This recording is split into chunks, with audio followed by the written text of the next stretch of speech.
Hello friends, welcome to the Pro Gamers X. Today we are going to learn how to make a simple keychain using SolidWorks and a 3D printing machine. To start with, first we need to design a keychain on SolidWorks software. You can design any type of keychain of your choice. For your understanding, I am going to design a simple keychain.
So this is going to be the base of my keychain. On top of this, I want to design an alphabet. So let us design the alphabet first.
So this is the final design of a keychain.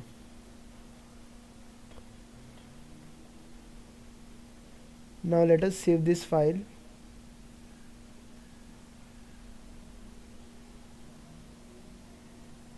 One more important thing which we need to remember before we save it is we need to save this file in .html format. This is very important. Okay, so once we save this in .html format, now we can start with the 3D printing. Okay, to start with, first we need to open the flash print software. So on this we need to load the previous file, that is in .html format. Okay, this file we need to load into the software. Once we load into the software, we can now give the dimensions to this design. Okay, so the dimensions which I am going to give for this design is 10 mm in the x direction, 10 mm in the y direction, and also 10 mm in the z direction. Since the uniform scaling is on, it will automatically scale it to its proper size. The support structure which are there, I am going to disable it. Once I click on OK, I need to now save the file. This file is going to be in .jx format. Okay, once this is done, it is going to show us the estimated time that will be taken to 3D print this particular design. Okay, it is 20 minutes over here.